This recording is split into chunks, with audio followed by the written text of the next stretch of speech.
Hello ವೀಕ್ಷಕರೇ, ನಮಸ್ಕಾರ. ತಮ್ಮೆಲ್ಲರಿಗೂ ಮತ್ತೊಮ್ಮೆ ಭಾಗ್ಯ ಟಿವಿಗೆ ಸುಸ್ವಾಗತ ಕೋರ್ತಾ ಇದ್ದೀವಿ. ಭಾಗ್ಯ ಮತ್ತು ಗಿರೀಶ್. ಸ್ನೇಹಿತರೆ, ಇವತ್ತಿನ ಈ ವಿಡಿಯೋದಲ್ಲಿ ಕಾಳುಗಳನ್ನು ಉಪಯೋಗಿಸಿ, ಅದರಲ್ಲೂ ಮಿಕ್ಸ್ ಕಾಳುಗಳನ್ನು ಉಪಯೋಗಿಸಿ ಯಾವ ರೀತಿಯಾಗಿ ಸಲಾಡ್ ಮಾಡೋದು ಅಂತ ತಿಳಿಸ್ಕೊಡ್ತಾ ಇದ್ದೀವಿ.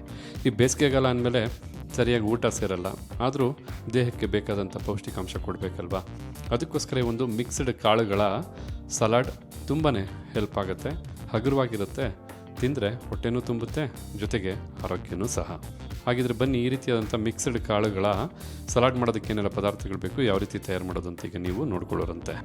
ಕಾಳುಗಳ ಸಲಾಡ್ ಮಾಡೋದಕ್ಕೋಸ್ಕರ ಮೊದಲಿಗೆ ಕಡಲೆಕಾಳು 1/4 ಕಪ್, ಕಾಬೂಲ್ ಚೆನ್ನ 1/4 ಕಪ್, ಕಡಲೆಕಾಯಿ ಬೀಜ 1/4 ಕಪ್, ಸೌತೆಕಾಯಿ ಅರ್ಧ, ಕ್ಯಾರೆಟ್ 1, ಈರುಳ್ಳಿ 1, ಟೊಮೊಟೊ ಹಣ್ಣು 1, ನಿಂಬೆ ಹಣ್ಣಿನ ರಸ 1 ಟೀ ಸ್ಪೂನಷ್ಟು, ಅಚ್ಚ ಖಾರದ ಪುಡಿ 1 ಟೀ ಸ್ಪೂನಷ್ಟು, ಹಾಗೆ ರುಚಿಗೆ ತಕ್ಕಷ್ಟು ಉಪ್ಪು. ಇದಿಷ್ಟು ಕಾಳುಗಳ ಸಲಾಡ್ ಮಾಡೋದಕ್ಕೆ ಬೇಕಾದಂಥ ಪದಾರ್ಥಗಳು. ಬನ್ನಿ ಈಗ ತಯಾರು ಮಾಡ್ತಕ್ಕಂಥ ವಿಧಾನ ಹೇಗೆ ಅಂತ ನೋಡ್ಕೊಳ್ಳೋರಂತೆ. ನಾವು ತೊಗೊಂಡಂಥ ಈ 3 ಕಾಳುಗಳನ್ನು ಸರಿಸುಮಾರು 10 ರಿಂದ 12 ಗಂಟೆಗಳ ಕಾಲ ನೀರಲ್ಲಿ ಚೆನ್ನಾಗಿ ನೆನೆಸಬೇಕು. ಮೊದಲೇ ನಾವಿಲ್ಲಿ ಕಾಳುಗಳನ್ನು ನೆನೆಸಿರ್ತಕ್ಕಂಥದ್ದು. ಅದರ ಪ್ರಕಾರ ಕಡಲೆಕಾಳು ನೋಡಿ ಎಷ್ಟು ಚೆನ್ನಾಗಿ ನೆಂದು ಉಬ್ಬಿರ್ತಕ್ಕಂಥದ್ದು. ಹಾಗೆ ಕಾಬೂಲ್ ಚೆನ್ನನ್ನು ಸಹ 10 ರಿಂದ 12 ಗಂಟೆ ಚೆನ್ನಾಗಿ ನೆನೆಸಾದ ನಂತರ ಈ ರೀತಿ ಉಬ್ಬಿದೆ. ಜೊತೆಗೆ ಕಡಲೆಕಾಯಿ ಬೀಜನೂ ಸಹ ಚೆನ್ನಾಗಿ ನೆಂದು ಮೃದುವಾಗಿರ್ತಕ್ಕಂಥದ್ದು. ಈಗ ಚೆನ್ನಾಗಿ ನೆಂದು ಮೃದುವಾಗಿ ಉಬ್ಬಿರ್ತಕ್ಕಂಥ ಈ ಒಂದು ಕಾಳುಗಳನ್ನು ಕುಕ್ಕರ್ಗೆ ಹಾಕಿ ಬೇಯಿಸ್ಕೋಬೇಕಾಗತ್ತೆ.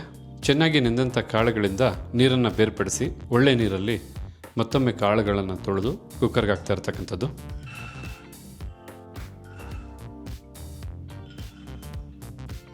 ಈ ಸಮಯದಲ್ಲಿ ಕಾಳುಗಳಿಗೆ ಹೊಂದ್ಕೊಳ್ತಕ್ಕಂಥ ರುಚಿಗೆ ತಕ್ಕಷ್ಟು ಉಪ್ಪನ್ನು ಬಳಸ್ತಾ ಇರ್ತಕ್ಕಂಥದ್ದು. ಬರೀ ಕಾಳಿಗೆ ಮಾತ್ರ ಉಪ್ಪಿಟ್ಕೊಂಡ್ರೆ ಸಾಕು. ಹಾಗೆ 100 ರಿಂದ 150 ml ನೀರನ್ನು ಸಹ ಹಾಕಿ 3 ವಿಸಲ್ ಬರೋವರೆಗೂ ಕುಕ್ಕರ್ನ ಕೂಗಿಸಿ ಕಾಳುಗಳನ್ನು ಬೇಯಿಸ್ಕೋಬೇಕಾಗತ್ತೆ.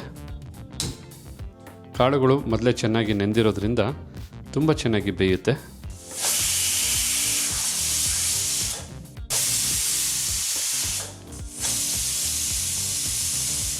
ಓಕೆ ವೀಕ್ಷಕರೇ, ಈಗಿಲ್ಲಿ ಕುಕ್ಕರು 3 ವಿಸಲ್ ಬಂದಾಯಿತು. ಫ್ಲೇಮನ್ನು ಆಫ್ ಮಾಡ್ಕೊಳ್ಳೋಣ. ಕುಕ್ಕರು ಕಂಪ್ಲೀಟಾಗಿ ತಣ್ಣಗಾಗಬೇಕು. ಸ್ವಲ್ಪ ಹೊತ್ತಿನ ನಂತರ ಕುಕ್ಕರು ಕಂಪ್ಲೀಟಾಗಿ ತಣ್ಣಗಾಗಿರ್ತಕ್ಕಂಥದ್ದು. ಹಾಗೆ ತಾವಿಲ್ಲಿ ನೋಡ್ತಾ ಇರ್ಬೋದು, ಕಾಳುಗಳೆಲ್ಲ ಬಹಳ ಚೆನ್ನಾಗಿ ಬೆಂದಿರ್ತಕ್ಕಂಥದ್ದು. ಆದರೂ ಹೆಚ್ಚುವರಿ ಇರ್ತಕ್ಕಂಥ ನೀರನ್ನು ಕುಕ್ಕರಿಂದ ಬೇರ್ಪಡಿಸ್ಕೋಬೇಕಾಗತ್ತೆ.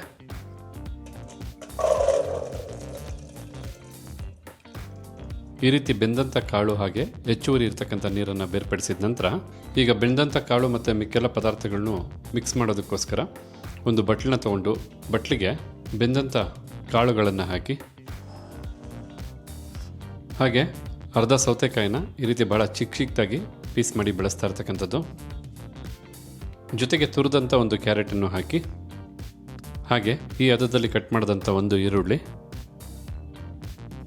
ಮತ್ತು ಈ ವಿಧದಲ್ಲಿ ಕಟ್ ಮಾಡಿದಂಥ ಒಂದು ಟೊಮೊಟೊ ಹಣ್ಣನ್ನು ಸಹ ಹಾಕಿ, ನಾವಿಲ್ಲಿ ಆ್ಯಪಲ್ ಟೊಮೊಟೊ ಹಣ್ಣನ್ನು ಬಳಸ್ತಾ ಇರ್ತಕ್ಕಂಥದ್ದು. ಹಾಗೆ ಖಾರಕ್ಕೋಸ್ಕರ 1 ಟೀ ಸ್ಪೂನಷ್ಟು ಅಚ್ಚ ಖಾರದ ಪುಡಿನೂ ಸಹ ಹಾಕಿ, ಜೊತೆಗೆ ಸ್ವಲ್ಪನೇ ಸ್ವಲ್ಪ ರುಚಿಗೆ ತಕ್ಕಷ್ಟು ಪುಡಿ ಉಪ್ಪನ್ನು ಬಳಸ್ತಾ ಇರ್ತಕ್ಕಂಥದ್ದು. ಯಾಕೆಂದರೆ ಆಗಲೇ ಕಾಳನ್ನು ಬೇಯಿಸ್ಬೇಕಾದ್ರೆ ನಾವು ಉಪ್ಪನ್ನು ಬಳಸಿದ್ವಿ.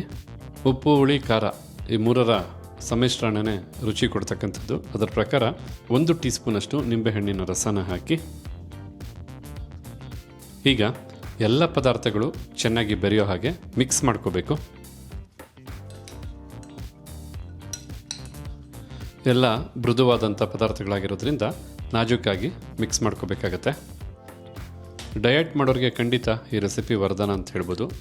ಅಷ್ಟೇ ಅಲ್ಲ, ನೀವು ಮಧ್ಯಾಹ್ನದ ಲಂಚ್ ಬಾಕ್ಸ್ಗೂ ಸಹ ಇದನ್ನು ತೊಗೊಂಡು ಹೋಗ್ಬೋದು. ತಮಗೆ ಬೇಕಾದಂಥ ಪದಾರ್ಥಗಳನ್ನ ಇನ್ನೂ ಹೆಚ್ಚು ಹಾಕ್ಕೋಬೋದು, ಅಥವಾ ಬೇಡದೇ ಇರತಕ್ಕಂಥ ಪದಾರ್ಥನ ನೀವು ಸ್ಕಿಪ್ ಮಾಡ್ಬೋದು. ನೋಡೋದಕ್ಕೆ ಎಷ್ಟು ಕಲರ್ಫುಲ್ ಆಗಿದೆಯೋ, ತಿನ್ನೋದಕ್ಕೂ ಅಷ್ಟೇ ಸೊಗಸಾಗಿರ್ತಕ್ಕಂಥ ಒಂದು ಕಾಳುಗಳ ಸಲಾಡ್ ಇದು. ಕಂಪ್ಲೀಟಾಗಿ ಎಲ್ಲ ಪದಾರ್ಥಗಳು ಬೆರೆಯೋ ಹಾಗೆ ಮಿಕ್ಸ್ ಮಾಡಿದ ನಂತರ ತಾವಿಲ್ಲಿ ನೋಡ್ತಾ ಇರ್ಬೋದು, ಕಾಳುಗಳ ಸಲಾಡ್ ಸೂಪರಾಗಿ ಸಿದ್ಧವಾಗಿದೆ. ಒಳ್ಳೆ ಅರೋಮಭರಿತವಾಗಿದೆ. ಎಲ್ಲದಕ್ಕಿಂತ ಹೆಚ್ಚಾಗಿ ತಿಂತಾ ಇದ್ದರೆ ಬಾಯಿ ಚಪ್ಪರಿಸಿ ತಿನ್ನೋ ರುಚಿನ ಒಳಗೊಂಡಿರುತ್ತೆ. ಹಾಗಿದ್ರೆ ನೋಡ್ಕೊಂಡ್ರಲ್ಲ ವೀಕ್ಷಕರೇ, ಯಾವ ರೀತಿಯಾಗಿ ಕಾಳುಗಳ ಸಲಾಡನ್ನು ಬಹಳ ಸುಲಭವಾಗಿ ತಯಾರು ಮಾಡ್ಬೋದು ಅಂತ. ಖಂಡಿತ ನೀವು ನಿಮ್ಮ ಮನೆಗಳಲ್ಲಿ ಈ ಒಂದು ರೆಸಿಪಿನ ಮಾಡಿ ಇದರ ಒಂದು ರುಚಿ ನೋಡಬೇಕು. ಆಗ ನಿಮಗೆ ತಿಳಿಯುತ್ತೆ ಈ ರೆಸಿಪಿಯ ಮಹತ್ವ ಎಂಥದ್ದು ಅಂತ. ಹಾಗಿದ್ರೆ ಇವತ್ತಿನ ಈ ವಿಡಿಯೋದಲ್ಲಿ ನಾವು ಮಾಡಿ ತಿಳಿಸಿದಂಥ ಕಾಳುಗಳ ಸಲಾಡ್ ತಮಗೆಲ್ಲರಿಗೂ ಇಷ್ಟ ಆಗಿದೆ ಅಂತ ತಿಳ್ಕೊಂಡಿದ್ದೀನಿ. ಇಷ್ಟ ಆಗಿದ್ರೆ ವಿಡಿಯೋಗೊಂದು ಲೈಕ್ ಮಾಡಿ. ಹಾಗೆ ಈ ರೆಸಿಪಿ ಬಗ್ಗೆ ತಮಗಿರ್ತಕ್ಕಂಥ ಅನಿಸಿಕೆ ಅಭಿಪ್ರಾಯನ ತಿಳಿಸೋದನ್ನು ಮರಿಬೇಡಿ. ಎಲ್ಲದಕ್ಕಿಂತ ಹೆಚ್ಚಾಗಿ ಈ ವಿಡಿಯೋನ ಮತ್ತೊಬ್ಬರಿಗೂ ಹೆಲ್ಪ್ ಆಗೋ ಹಾಗೆ ಶೇರ್ ಮಾಡಿ ಅಂತ ಹೇಳ್ತಾ ತಮಗೆಲ್ಲರಿಗೂ ಧನ್ಯವಾದನ ತಿಳಿಸ್ತಾ ಇದ್ದೀವಿ. ಮತ್ತೊಂದು ಹೊಸ ವಿಡಿಯೋದಲ್ಲಿ ಹೊಸ ರೆಸಿಪಿ ಜೊತೆ ತಮ್ಮನ್ನು ಭೇಟಿ ಮಾಡ್ತೀವಿ. ಅಲ್ಲಿವರೆಗೂ ನಮಸ್ಕಾರ ವೀಕ್ಷಕರೇ.